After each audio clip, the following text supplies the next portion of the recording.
Hi everybody, நான் உங்கள் ஜெகநாதன். மும்பையில் ஒரு இருண்ட கட்டுப்பாட்டு அறை இருக்குது. அந்த அறைக்குள்ள 100 பேர் வேலை செஞ்சிட்டு இருக்கிறாங்க. இந்தியா முழுவதும் பார்த்துக்கிட்டிங்கன்னா 30,000 ஏடிஎம் சென்டர்கள் இருக்குது. அந்த 30,000 ஏடிஎம் சென்டர்களுக்கும் தொழில்நுட்ப கருவியால் பயன்படுத்தப்பட்ட கண்காணிக்கும் கேமராக்கள் பயன்படுத்தப்பட்டிருக்குது. 30 வருடங்களுக்கு முன்னாடி எடுத்துக்கிட்டோம்னா ஒரு ஏடிஎம் சென்டர்களுக்கும் 2 பேர் வீதமா 60,000 பேர் வேலையில இருந்திருக்கிறாங்க. இந்த கண்காணிப்பு கேமரா தொழில்நுட்பம் வந்ததுக்கு அப்புறம் 60,000 பேரை எடுத்துட்டு வெறும் 100ல இருந்து 150 பணியாளர்களை மட்டும் அந்த இடத்துல வச்சிருக்கிறாங்க. இந்த கட்டுப்பாட்டு அறையில மிகப்பெரிய மாற்றங்கள் உருவாகிய சூழ்நிலை இருந்தாலும் தானியங்கி தொழில்நுட்பம் பார்த்தீங்கன்னா, அதாவது ஆர்டிபிஷியல் இன்டெலிஜென்ஸ் பார்த்தீங்கன்னா மெல்ல மெல்ல மக்களுடைய மனநிலையை மாற்றிக்கிட்டு வந்திருக்குது அப்படின்ட்டு சொல்லலாம். அது மட்டும் இல்லாம பல பேருடைய வேலைகளை அது இழக்கவும் செஞ்சிருக்குது. பல சூழ்நிலைகள்ல நடுத்தர மக்கள் இருக்காங்க இல்லைங்களா, அவங்க எல்லாமே ஒரு சில வேலைகளை நம்பி இருக்கிறாங்க.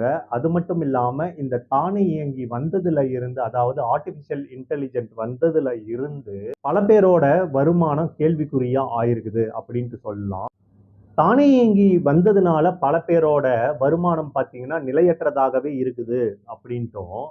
உதாரணத்துக்கு ராஜஸ்தான்ல ஒரு இடத்துல 27 வயதான பையன் என்ன செய்யறான்னா, பிடெக் படிச்சு முடிச்சிருக்கிறான். ஒரு கம்பெனியில பார்த்தீங்கன்னா விற்பனையாளராக இருக்கிறான். அவன் மாதம் 14,000 ரூபாய் சம்பாதிக்கிறான். கடந்த ஆண்டு பங்கு சந்தையில பார்த்தீங்கன்னா ஃபியூச்சர்ஸ் அண்ட் ஆபரேஷன்ஸ் அப்படின்ற ஒரு நிறுவனத்துல அவரு கொஞ்சம் கொஞ்சமா பணத்தை எல்லாம் சேமிச்சுட்டு வச்சிருக்கிறாரு. அந்த ஃபியூச்சர்ஸ் அண்ட் ஆபரேஷன் நிறுவனம் அவரு அதுல போட்ட ஒட்டுமொத்த 13 லட்சத்தையும் இழப்பு நஷ்ட ஈடா சொல்லியிருக்குது. இதுல பாத்தீங்கன்னா இவரு ஒருவர் மட்டுமே அவங்க குடும்பத்துக்கு வருமானம் எட்டும் வகையில சம்பாரிச்சிட்டு இருந்திருக்கிறாரு. இந்த சூழ்நிலையில கிட்டத்தட்ட 90 லட்சம் பேர் இப்படி இருக்கிறாங்க அப்படின்ட்டு டேட்டாக்கள் தெரிவிக்குது. இந்த 90 லட்சம் பேர் ஆண்டுக்கு கிட்டத்தட்ட $12 பில்லியன் நஷ்டம் அடைஞ்சிருக்காங்க அப்படின்ட்டு டேட்டா தரவுகள் சொல்லுது.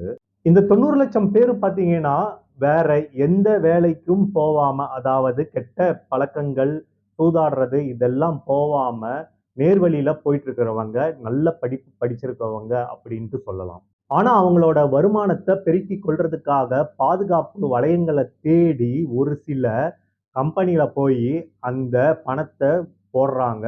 கடைசியில நஷ்டம் ஆயிருந்ததுனால அவங்க சேர்த்தி வச்ச பணம் எல்லாமே இழந்துடுறாங்க. இதே போல உணவு டெலிவரி பண்றாங்க இல்லையா, அதுல ஒருவரை நாம எடுத்துக்கொள்வோம். அவர் என்ன சொல்றாருன்னா, வாடகை, மருந்து செலவுகள் உயிர் வாழ்வதற்கு மிக முக்கியமானதாக அமைந்து வேறு ஏதேனும் எதிர்பாராத செலவுகள் போன்ற அத்தியாவசிய செலவுகளை சமாளிப்பதற்காக இந்த வேலையை செய்யறேன் அப்படின்ட்டு சொல்றேன். மற்றும் ராகுல் சிங் இவங்க பாத்தீங்கன்னா நடுத்தர வர்க்கத்தை சேர்ந்தவங்க. இந்தியாவுல அவங்க சமூக பொருளாதார எல்லாமே வெவ்வேறு நிலையில இருக்குது. ஆனா அவங்க எதிர்கொள்ற பிரச்சனை எல்லாத்தோடையும் கொஞ்சம் கஷ்டமாவே இருக்குது அப்படின்ட்டு சொல்லலாம். இது பாத்தீங்கன்னா தனிப்பட்ட விஷயம் இல்ல, மக்கள் எல்லோரும் எதிர்கொள்ளும் கவலை அப்படின்ட்டு சொல்றோம். வருஷத்துக்கு லட்சக்கணக்கில் சம்பளம் வாங்குறவங்க கூட இந்த மன அழுத்தத்துக்கு உருவாகும் நிலை இருக்குது அப்படின்ட்டு சில டேட்டாக்கள் சொல்லுது.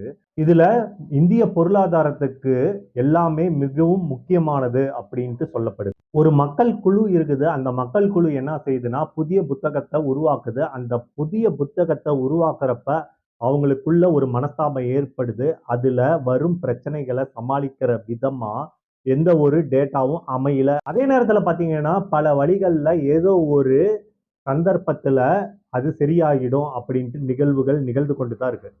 இந்த பிரச்சனை பாத்தீங்கன்னா ஆர்டிபிஷியல் இன்டெலிஜென்ஸ், அதாவது செயற்கை நுண்ணுணர்வு, அது வந்ததுல இருந்து தான் இப்படியான மக்களுக்கு மன அழுத்தங்கள் உருவாகுது அப்படின்ட்டு ஒரு தகவல்கள் தெரிவிக்குது, அதாவது டேட்டாக்கள் தெரிவிக்குது. ஆர்டிபிஷியல் இன்டெலிஜென்ட், அதாவது செயற்கை நுண்ணறிவால மக்களுக்கு வெவ்வேறு தொந்தரவுகள் வருங்காலத்துல வரும்.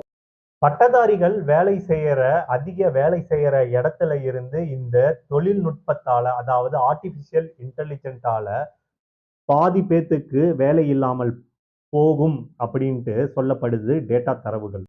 நிதி ஆயோக் 2031ஆம் ஆண்டு தொழில்நுட்பம், வாடிக்கையாளர் சேவை இவை அனைத்துமே ஆர்டிபிஷியல் இன்டெலிஜென்ட்டால எல்லாமே கைப்பற்றப்படும் அப்படின்ட்டு தரவுகள் சொல்லுது.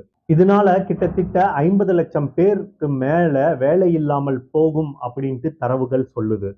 இந்த தரவுகள் சொல்லுவது மட்டும் இல்லாம இந்தியாவோட முன்னணி நிறுவனங்களும் இதையே சொல்லுதுங்க. இதுல ஐடி நிறுவனம் இருக்கு இல்லைங்களா, அதுல பாத்தீங்கன்னா கிட்டத்தட்ட 22,000 பேருக்கு மேல வேலை செஞ்சிட்டு இருக்காங்க. அவங்க படிப்படியா குறைந்து 1000ல இருந்து 1500 பேர் மட்டுமே வேலை செய்யும் அளவுக்கு டேட்டாக்கள் வரும் அப்படின்ட்டும் 2030க்கு மேல வரும் அப்படின்ட்டு சொல்லப்படுது.